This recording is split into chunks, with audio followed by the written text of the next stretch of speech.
Siapa yang menciptakan Tuhan, Ustaz? Setan akan menginspirasi pertanyaan seperti ini. Siapa yang menciptakan pohon? Kemudian jawab Allah misalnya. Terus yang menciptakan Allah siapa? Nah, yang seperti ini akan kalau kita teruskan, ada yang menciptakan Allah misalnya. Terus siapa yang menciptakannya Allah? Pertanyaannya, Tuhan pernah nggak ada? Mungkin nggak sesuatu mencipta dirinya sendiri?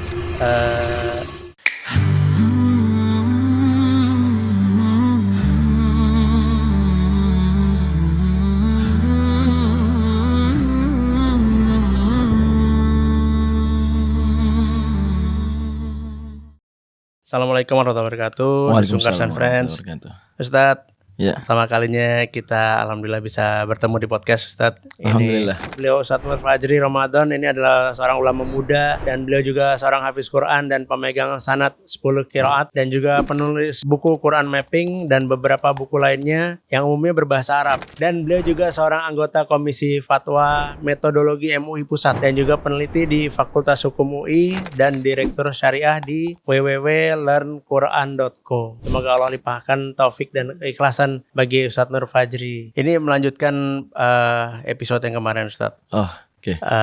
Kita langsung kayaknya ke pertanyaannya, Ustadz. Kayaknya Baik. ini banyak yang penasaran. Banyak yang menitipkan pertanyaan juga, Ustadz, ke saya. Pertanyaan ini agak nakal tapi nggak apa-apa ya, Ustadz ya. Dan di sini juga saya ngajak teman-teman saya. Masya Allah. Ada Mas Bian, ada Mas Yanu, ada Mas Krisna dan Mas Abram. Masya Allah. Nanti kalau teman-teman mau tanya juga, izin boleh langsung ikut nanya ya, Ustadz ya, di episode kali ini. Silakan Bang Indra. Nah, ini pertanyaan dari kita nih, Ustadz.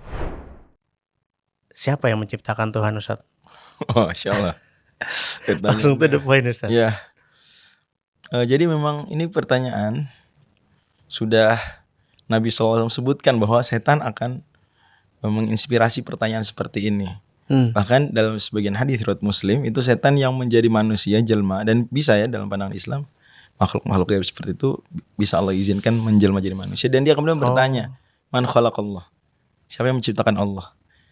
Dan ini tentu pada akhirnya seolah seperti pemikiran yang bisa saja dipikirkan siapapun.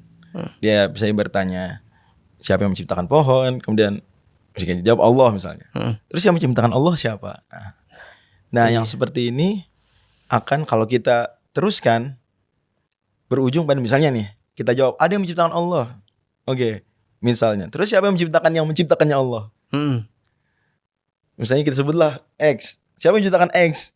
Terus begitu gak ada ujung. Nah, ini berujung pada satu fallacy namanya infinite regress. Orang Arab kalau ulama bilang tasalsul. Nah, gak berujung. Dan kalau gak berujung, lama-lama akhirnya adalah konsekuensinya kita gak ada. Karena gini, untuk kita ada mesti diciptakan oleh A.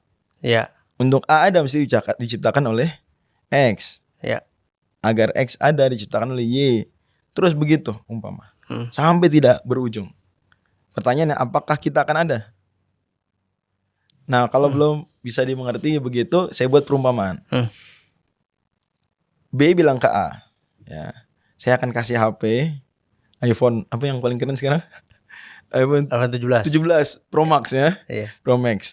Itu tapi nunggu saya dikasih HP tersebut oleh C. Itu kata B. Kata A, ya udahlah, oke. Kemudian C bilang ke B, saya kasih ya, tapi nunggu saya dikasih D. Terus begitu terus E, F, G, H sampai tidak berujung. Pertanyaannya, A akan dapat HP-nya enggak? Enggak akan apa? Akan tapi lama. Ingat enggak berujung? Enggak akan. Beda dengan kalau ada ujungnya walaupun jauh, umpama Z. Ya paling nunggu lama aja. Kalau ini enggak berujung. Jadi enggak akan dapat. Maka ketika kita melihat si A dapat HP, udah dapat nih. Yakinlah kita, pasti berarti di sana ada apa? Ada ujungnya, yaitu yang memberi HP tanpa perlu nunggu diberi.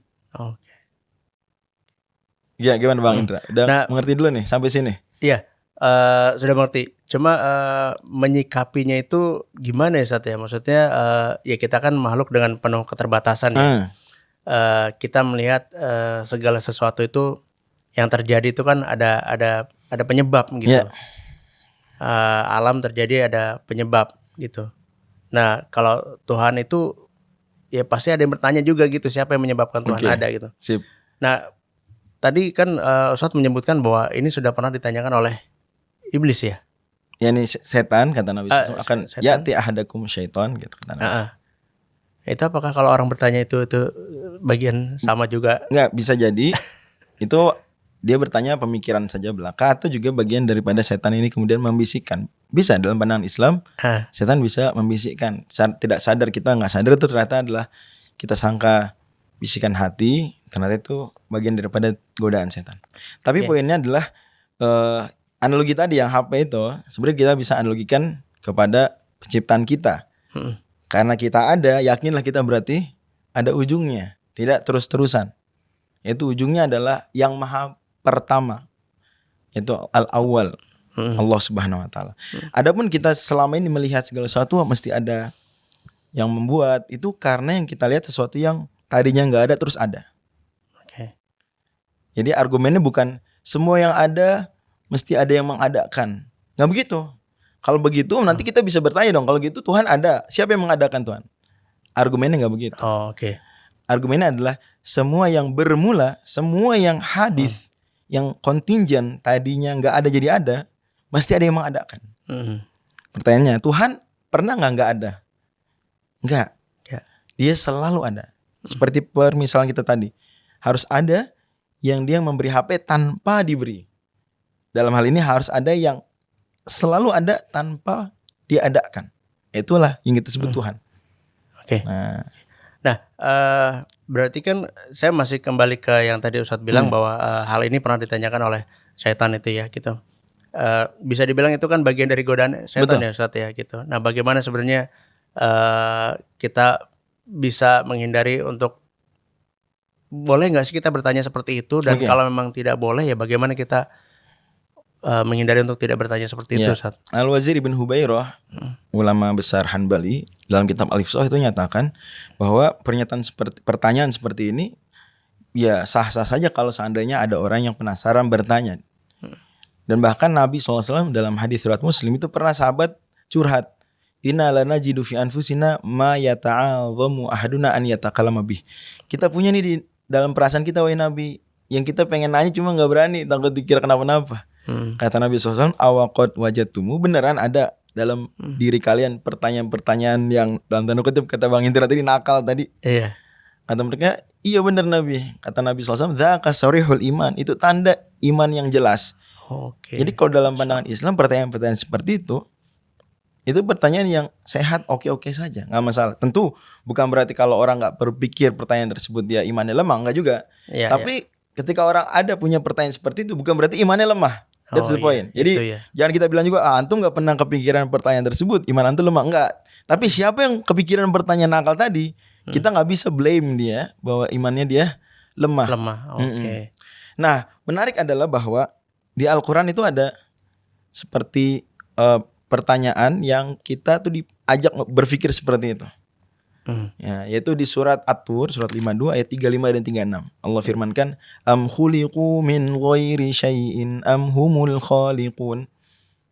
Apakah mereka diciptakan tanpa sesuatu? Ini enggak ada penciptanya, atau mereka mencipta diri sendiri?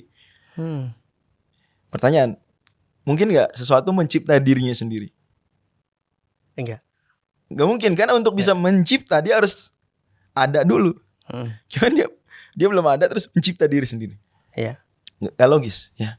Makanya banyak ilmuwan yang kemudian mengkritisi pernyataan Profesor Stephen Hawking yang mengatakan alam semesta gak ada terus jadi ada dengan gravitasi. Dan gimana sisi keanehannya? Kata beliau, ya, alam semesta nih, universe tadinya gak ada, terus mencipta diri sendiri dengan gaya gravitasi. Di mana keanehannya? Saya belum baca itu, Ustaz. Keanehannya adalah gaya gravitasi adanya di alam semesta. Alam semesta belum ada. Gimana alam semesta mencipta diri sendiri dengan gaya gravitasi? Ada keanehan di situ. Ada sesuatu yang tidak logis di situ. Nah, makanya kalau mau fair sebenarnya persis yang dikatakan oleh Carl Sagan, seorang kosmolog terkenal ya, Profesor Carl Sagan, kata beliau, kalau memang kata orang-orang beragama Tuhan tidak dicipta, kenapa nggak kita sederhanakan saja? Yaudah, alam semesta ini tidak dicipta, kok sama-sama ada ujungnya, sesuatu yang tidak dicipta. Nah, berarti sebenarnya diskusi antara yang mengimani Tuhan dengan yang tidak percaya Tuhan, baik yang ragu ataupun yang yakin Tuhan gak ada, ateis dan agnostik tuh, itu hanya diskusi siapa yang tidak bermula. Ya nggak? Iya. Bagi orang beriman yang tidak bermula Tuhan, bagi mereka alam semesta, kan begitu. Itu poin penting dinyatakan Carl Sagan, walaupun sering juga para ulama dari dulu kitab-kitab akidah membahas tentang konsep siapa yang mengatakan alam itu qadim. Nah, tapi jawabannya adalah berarti kan kita di sini antara dua pilihan, entah Tuhan yang maha awal tidak butuh dicipta, dan alam semesta yang tidak butuh dicipta. Siapa yang lebih layak menyandang status eternal, tidak dicipta? Siapa? Tuhan. Nah, kita lihat aja sekarang, kita bandingin alam semesta misalnya. Kita lihat di alam semesta, kita bagian dari alam semesta, kan gitu? Iya. Kita di dalam alam semesta. Loh, gimana sesuatu yang tidak bermula, terus kita di dalamnya? Gitu. Mohon maaf ya, kita melakukan hal-hal buruk di dalamnya bahkan. Ya baik ada najis, ada apa, gimana? Itu sesuatu yang layak disebut Tuhan. Oke. Kemudian atau layak menyandang karakter tidak bermula. Kemudian juga para ilmuwan, even Stephen Hawking nyatakan bahwa Big Bang dan teori-teori sejenis membuktikan berarti alam semesta ini ada permulaannya. Tadinya nggak ada, terus ada. Iya. Gitu. Nanti bertanya juga, teori Big Bang itu juga siapa yang menggerakkan itu jadi Nah, Big itu Bang? betul kan? Ya, Iya. para fisikawan juga kemudian mempersoalkan apa sebab Big Bang meledak. Kan gitu, butuh sebab dia. Iya. Dan seterusnya. Sementara Allah Subhanahu wa taala, kita nggak bilang Allah bermula, justru Allah tidak bermula, selalu ada. Bukannya tadinya sempat nggak ada, terus enggak. Bahkan Nabi SAW bersabda, "Kana Allah walam yakun syai'un ghairuh." Hadis Bukhari. Allah ada dan waktu itu belum ada selain Allah. Terus lagi, alam semesta terikat dimensi waktu, berubah-ubah, ada yang sirna. Allah nggak terikat hal-hal tersebut, nggak terikat dimensi waktu. Sebenarnya ditegaskan Imam Safari. Lebih lagi, alam semesta ini menuju entropi, kan hukum termodinamika 2, menuju ketidakberaturan. Bahasa Islamnya fana. Allah Subhanahu wa taala enggak. Jadi siapa yang layak menyandang tidak dicipta? Bukan alam semesta, tapi Allah Subhanahu wa taala. Masya Allah, Masya Allah. Ustaz, terima kasih banyak atas jawabannya. Ini sangat mind blowing sekali pencerahannya. Semoga Dan nanti di episode berikutnya kita bisa bertanya lebih dalam lagi, Ustaz. Ya, insya Allah Bang Indra. Siap. Terima kasih, Ustaz. Wassalamualaikum warahmatullahi wabarakatuh. Waalaikumsalam. Mau interaksi dengan Al-Quran jadi lebih lengkap? Yuk, cobain rangkaian aplikasi dari Learn Quran. Ada Quran Mushaf untuk pengalaman baca yang nyaman di Smart TV keluarga. Ada juga aplikasi Learn Quran Tajwid yang bersertifikat ulama untuk belajar tahsin dengan mudah di handphone. Nggak cuma itu, buat yang mau dalami makna ayat, ada Learn Quran Tafsir dengan teknologi AI yang canggih. Ayo, download semuanya sekarang dan kunjungi www.learnquran.co untuk info lengkapnya. Barakallahu fikum.